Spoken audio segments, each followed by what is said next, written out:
into another edition of the Daft on Draft podcast. I am your co-host, Corey Kennan, along with Dalton Miller here. Dalton, I checked. We've recorded 70 episodes this season. I just looked at our thing, and I saw the number 69 when I went up in the studio, and I was like, nice, very nice. And number 70, right after the nice number, is a nice little Q&A. So yeah, I'm excited for this one because this is the type of stuff that I really like. This is what gets fan engagement going, the Q&As. So let's get down to brass tacks. Let's do it. So we shot out a message on Twitter, on X, on Blue Sky, asking for some questions here. We picked 5. Didn't get to everybody. Sorry. We picked 5. We try to keep these to a tight 30. So we're going to go through it. I'm going to start with the second one that I have typed out for us here because it's going to bleed into the favorite projects question. So we're going to start with this one. Would you rather trade the 33rd overall pick for Anthony Richardson, or would you rather draft Jalen Milroe with that pick? This one is very, very easy for me. I know that there is more control, and it is a cheaper contract with Jalen Milroe. I do not care. I am taking Anthony Richardson 100 times out of 100 here. I think, listen, Milroe's rushing ability far outweighs Richardson's. And Richardson is a big, powerful dude who can get on the move. He can run. He can do the design stuff. Jalen Milroe is a running back playing quarterback. And I don't say that as he sucks at playing quarterback. Now, in the back half of the year, he sucked at playing quarterback. And that really scares me for what we're going to see at the NFL level when the game is even faster in the second level and, even coming off at the edge and in the interior. And I was on this podcast saying that if he continued on the trajectory, he might be QB1 in this class. But even at QB1 in this class, he would have not had the same tools or shown the same flashes as Richardson. Now, he was on his way, I thought. The difference between the two, for me, even as projects, are Richardson's arm is so much better. It's ridiculous. It's not even close. The angles, specifically the angles, yeah. Yeah, I mean, and it's not even the angles. He's got more RPMs in the NFL, yeah. Yeah, and Milroe's delivery is mechanical, clunky, and inconsistent. And that's why he was far less accurate in the second half of the year than he was in the first. He also throws a very flat, deep ball, which is going to have to change at the NFL level as well. So, yeah, I mean, you said it might bleed into our second one, but how do you feel about this? Yeah, so the only pause I have here, I'm not out on Anthony Richardson yet. No, neither am I. The mention, I don't know if you heard him say this at the end of the year, that he dropped in, he missed the last couple games of the season with a back injury. And in a presser, he said, yeah, it might be chronic. That's the only thing that, that's tough. Yeah, that's tough. And we're talking, this is the same thing with Cam Newton, right? Cam Newton was really good because he was able to use his legs, and then his body completely broke down on him because, for one, officials just let people tee off on him for 5 straight years. Uncalled shots to his head, his body completely broke down. And then Cam Newton wasn't the same. And I'm wondering, as bad as Anthony Richardson was as a passer this year, and again, I'm not out because I do see how much velocity he generates, and I do think he drives so much torque from his hips, and his arm is so fast, last and fast, right? It's all there. I think Steichen is a great play caller and a guy that I trust with him as well. I'm not out on Steichen either. But the chronic back thing hurts. It makes me question. And even at pick 33 with Milroe, I tweeted this out today because a Browns fan asked about it.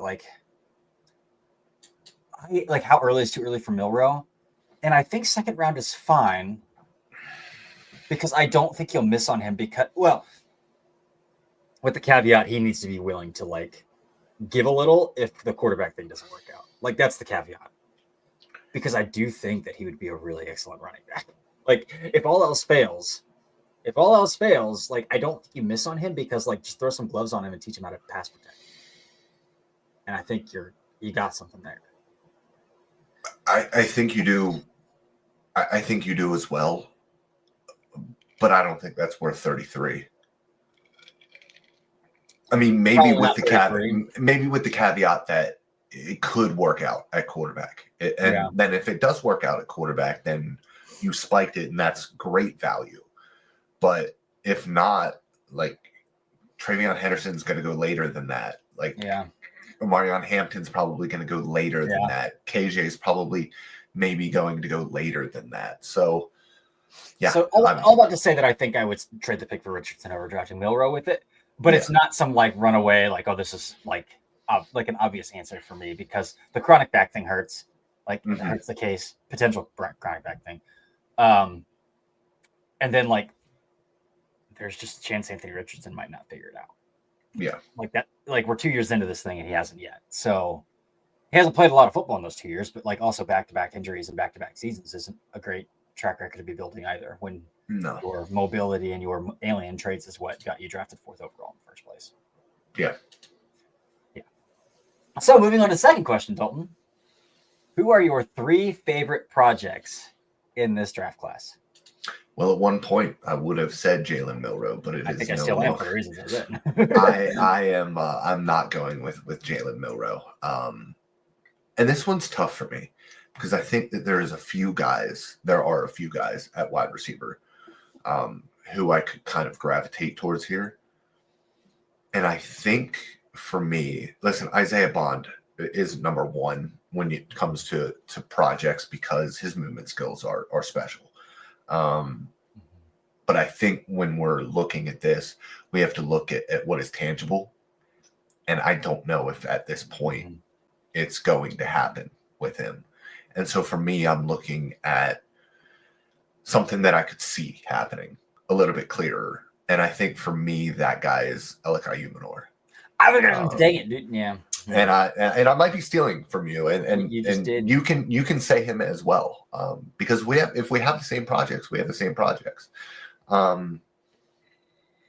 So with that said, I will change it up, and I will go with Evan Stewart because another guy who I think could be a true 3-level threat with the juice that he has, the explosiveness that he has, his willingness over the middle of the field, even though he's 170 pounds. I really think that he could be that Brandon Cooks type of guy at the NFL level if he becomes more consistent and more engaged, I'll say, on a consistent basis. Does he count if he went back to school? Oh, did he? I missed that. He did indeed. I forgot. Yeah. Okay. So you took Alec Ayumanor. I won't do that. I will go with somebody else here. I'm going to go, and I don't know how much of a project he is, but Ty Felton from Maryland. It's a good one. Because he got the manufactured touches this year, and he is a legitimate downfield threat. He's got great size. He's got great speed. I think for me, I even like some of the natural movement skills, and I think that he is kind of what a lot of people thought. Who was the wide receiver from Oregon last year that I can't remember his name right now? Ended up going in the 4th round. Troy Franklin. Yes, Troy Franklin. I think he's kind of what a lot of people thought Troy Franklin was. The problem with Franklin is he was stiff. Yep. He was stiff. And you don't have that with Ty Felton, but you have a similar build. He's a little bit bigger, actually, than Franklin was, a little bit thicker. But a true 3-level threat. I like what he's able to do with the ball in his hands after the catch as well. And so for me, the guy at wide receiver would probably be Alec Ayumanor, but I'm going to let you have that one. Sounds good. Ty Felton's very Darius Slayton-ish to me. Feels very Darius Slayton-ish to me. I'm going to go to the offensive line here. And it's a guy we've spent a lot of time talking about on this podcast in a very positive manner. And then the trajectory has gone very south over the past few weeks. And that's Texas right tackle Cam Williams. Like, he just possesses traits that you cannot teach at 6'5" and 330 pounds. The foot speed, the length, the power in his hands. But he's a mess. He's a mess. And like he was hitting a stride and then he kind of plateaued. And then he probably had his worst game of the season against Ohio State and a bunch of draftable defensive linemen. And that's not a good way to go out. His punch timing is bad. Placement is terrible. His balance is kind of a mess. Like, he's way out over his hips.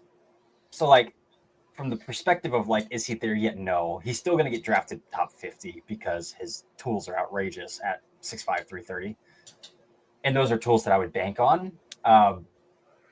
If you can get him to, like, get him coached up. You get him coached up, man, that's a monster. That's an absolute monster. And so he is my absolute favorite in the class. But I'll talk a little bit about Io Manor, since we've already broken the seal on that one as well. He's an interesting player, man. Like, he is huge and like, he's bigger, thicker, and explosive, but he plays more shifty than you would think a guy. Like, I don't think he's very strong through contact. At this point, it's like, I don't know if he could play in the slot because I don't know how strong he'd be over the middle of the field. It's a little bit like the Tet thing in a thicker build. Yeah. And it's like, if you can get that guy to, like, harness in his friend, like, his play strength is fine, but, like, why can't he win through contact? Is my question. So, like, he does all of the opposite of what you would expect him to do. He's a fluid athlete at his size. His release package is off the line of scrimmage. Like, you can't touch him off the line of scrimmage. He's also dealing with some really outrageous splits at the college level. Like, he's lining up almost on the outside hash, like almost on the white, most of the time as well, which doesn't help him. But I really don't know what to do with him because, again, I like, my inclination would be like, oh, just put him in the slot early in his career. But, like, I don't know if he could play through contact well enough at the slot to win over the middle consistently. And so, like, I love the build. I love the explosiveness. I love the fluidity. But, like, I don't know what to do with him because the strengths on tape don't line up with what he should be able to do well. Mm-hmm. Yeah, I think that makes sense. My second guy is Marcus Bowe, Purdue tackle, who I'm projecting as a project because I think he's going to have a position change. And a lot of people are talking about guard. I think he's a center. I think he would be an awesome center. And so for me, that is kind of just the only thing that makes him a project is he'll be playing a completely different position. I think the like we talked about with Ayumanor, the movement skills are fantastic. I think what he does in a phone booth with his hands, the violence that he plays with, even though he is, 305 pounds maybe, is fantastic. The way that he swivels and moves, get him out on the move, get him in space. And he is, I think, one of the more intelligent blockers in this class as well, which I think will help him on the interior as a center. He's not Graham Barton. He's not going to get to the NFL level and on the ground running with a position change because he's not as physically dominant as Barton. Barton was an asshole. And that's what I love so much about Barton. That's why I knew he would be okay on the interior. And Bowe doesn't necessarily have that mean streak, but everything that I see with him screams like 10-year pivot at the NFL level. So for me, he might be a project to start, but I think he's going to be a really damn good center eventually. He's got some pretty refined hands, even if it isn't like drive you through the ground. He's going like his snatch trap. Like, no, I don't think I've seen more snatch traps from an offensive line prospect than from Marcus Bowe this year. Like, seems like he's got 3 or 4 a game where he's just catching dudes leaning. Who's your third?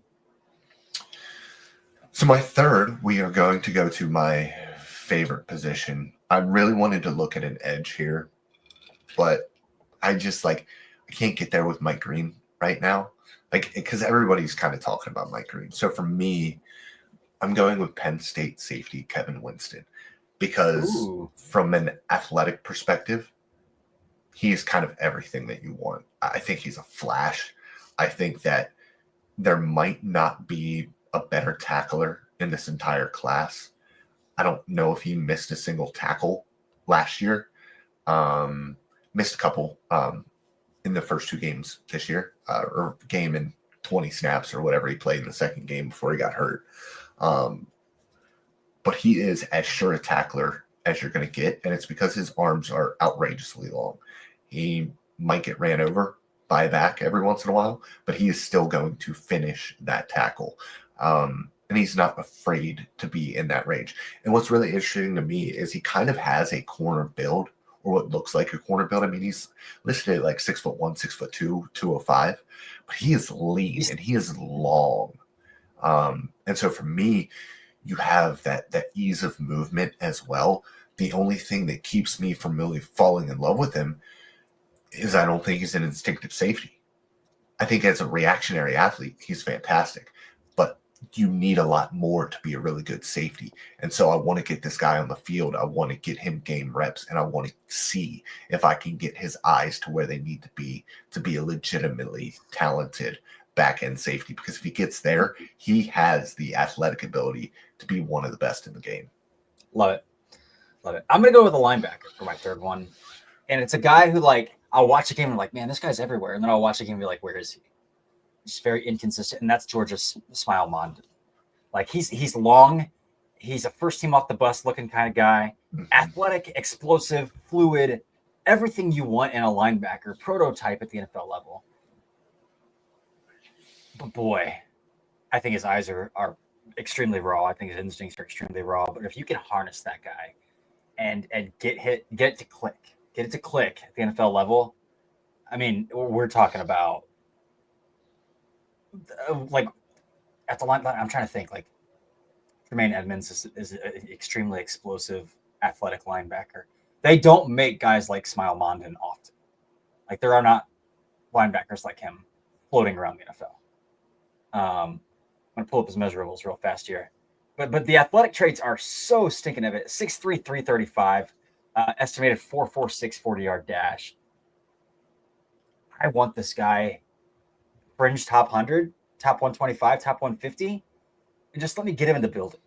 Just let me get this guy in the building, because if you develop him, man, like you got a sideline to sideline explosive threat.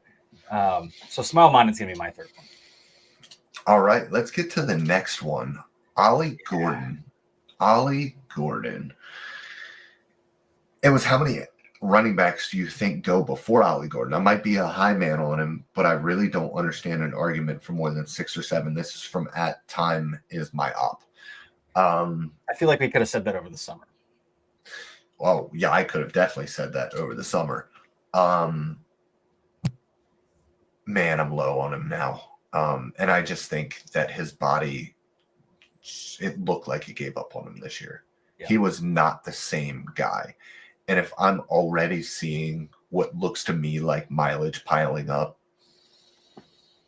that's tough. Yeah. Let's do this exercise. Let me name off and you say yes or no. So obviously the obvious ones, JT, Johnson, Hampton, Henderson. Samson. Yeah. So I'm super low on Samson. Okay. I'm super low on Samson. So Samson, yes or no for you? No. No. Ooh. No, I'm super low on Samson. Did Jordan James declare? I believe he did. Yes, he did. Jordan James. Would you draft Jordan James? Quinshaw Judkins. No. Devin Neal. Yes. Khalil Mullings. Project. Yes. Cam Scatabo. Yes. All right, that's a lot of running backs you already named. Facial Tutton, DJ Giddens, Phil Maffa, Raheem Sanders, Jaquavius Marks, Corey Kiner, Kyle Monungai, all of them. Also, we're not talking enough about DJ Giddens still. We're just not talking enough. What about Phil Maffa? Phil Maffa's a good baseline. I said Maffa. Oh, you did say Maffa? Okay. I said Maffa. Yep, Maffa. Yeah. Yeah, I'm glad you mentioned DJ Giddens. We're not talking enough about that guy. Yeah. It's not going to give you a lot in the receiving game, but 2 downs, those 2 downs, man, he'll play for you. Yeah, so that's to say a lot of running backs we would draft before Ollie. He just looks big and clunky now, and I thought that his tape last year, he was really, really good, really manipulative at the second level, and I just didn't see that same guy this year. Yep, agreed. That's it. Agreed. All right, last? Nope. No, 2 more. 2 more.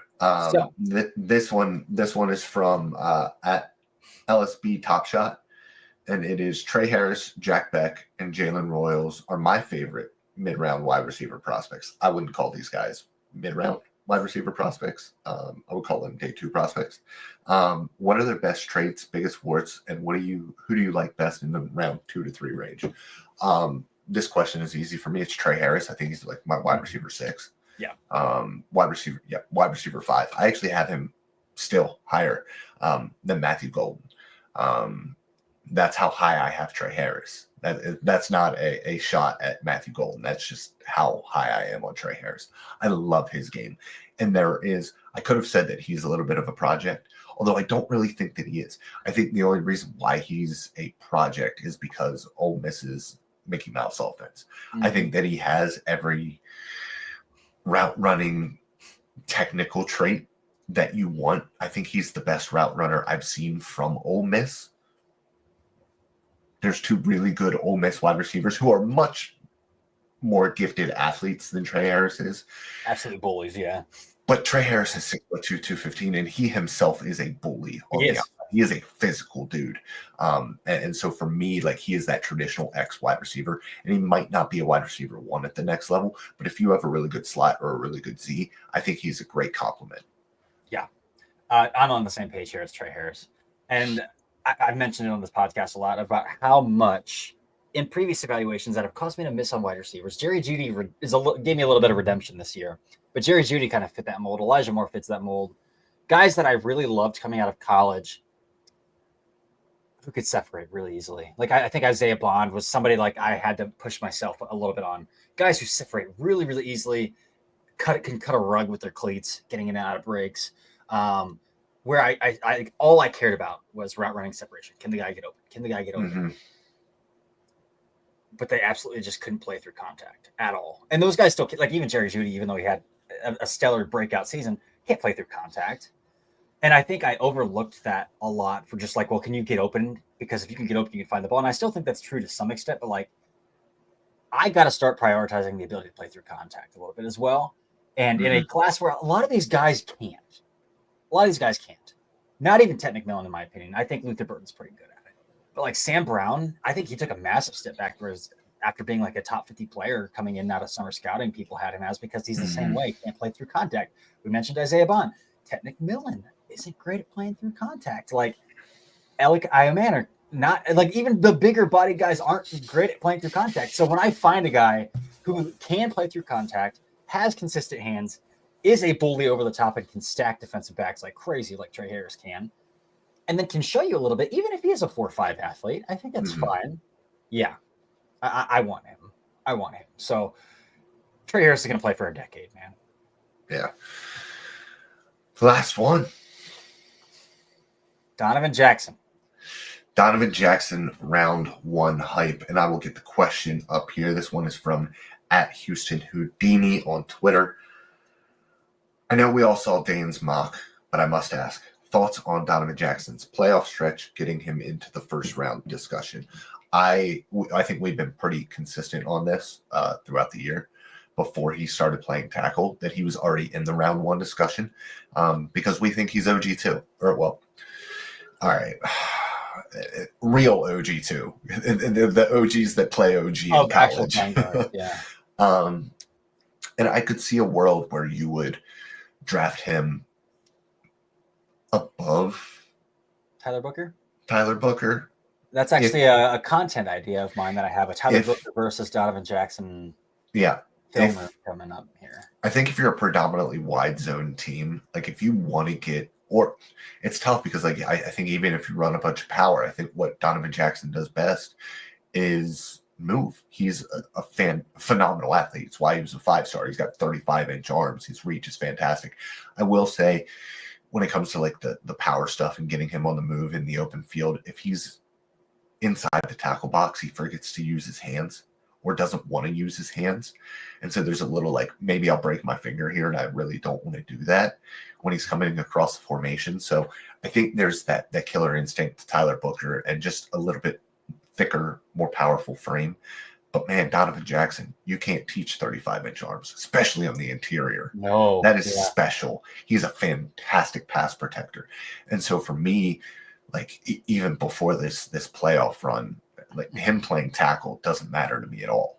doesn't matter to me at all. It just confirms the athleticism that I've always known that he had. The fact that he's surviving out there after not playing it is outrageous, honestly. It is outrageous.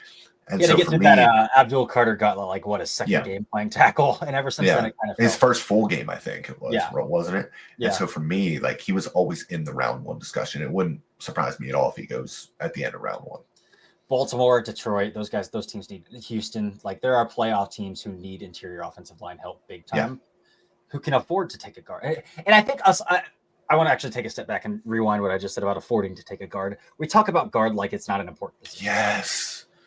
I'm glad Stroud is getting absolutely murdered because he cannot step up it doesn't matter how good Laramie Tunsil is.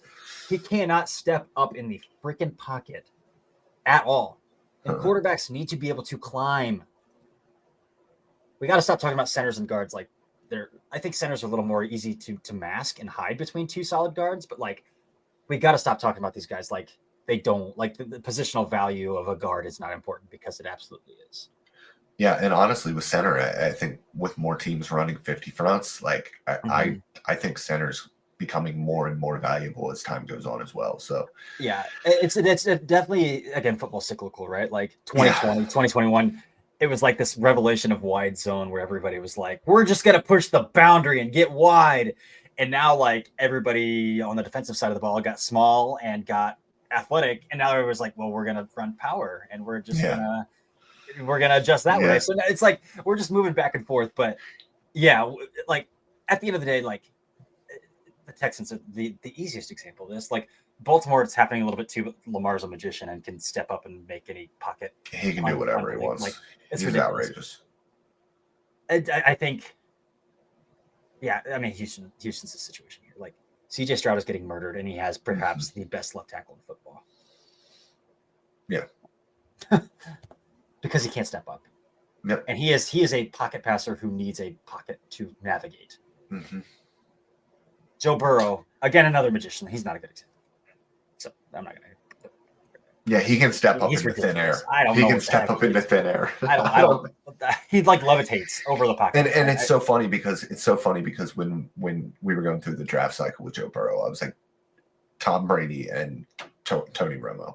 Like, Tom Brady's like minute little movements in the pocket and being able to find stuff without athleticism, and then Romo without being like a phenomenal athlete, having that magical sense to him. And Joe Burrow just has like both of those traits to the highest extent. He's a freak. The Chargers have two excellent offensive tackles. Like, Herbert got murked. Justin Herbert got murked. Yeah, and Rex Ryan's on ESPN going, "Oh, that right tackle's the most overrated player in the NFL." Can I go on a tangent real quick about how much I hate Rex Ryan? Okay. There's trouble afoot. His defenses were fantastic for a while at the NFL level. He was a great defensive mind. That guy sucks on TV. He sucks because all he does is denigrate players. And if you're going to sit there and just talk shit on guys all of the time and still try to get your name out there too. Like, what the heck are we doing, man? But like, he doesn't have any actual analysis. Like, literally all he does is say, this guy sucks, or oh, this guy's tough as nails. Like, there's nothing of value that he brings, and it is so annoying to listen to him because we got network TV going on in the house. I would never be watching Get Up in my life if it wasn't for it being on my parents' television. You could not hold my eyelids open and make me watch Emmanuel Ako and LaShawn McCoy. Well, that's on the other network. We don't. That's not Get Up. Isn't that not Get Up? No, that's not Get Up. That's Fox Sports. Yeah, you're right. Yeah. But anyways, but all that to come back around and say, one of those playoff teams, the Texans, the Chargers, the Ravens. I mean, Trey Smith is a free agent for Kansas City. Yeah. Like, are they going to be able to pay? They paid Creed. They paid Joe Tooney. They've been paying every big offensive lineman they've been able to. Juwan. They pay Juwan. Although I think Juwan's got an out, so maybe that's how they do it.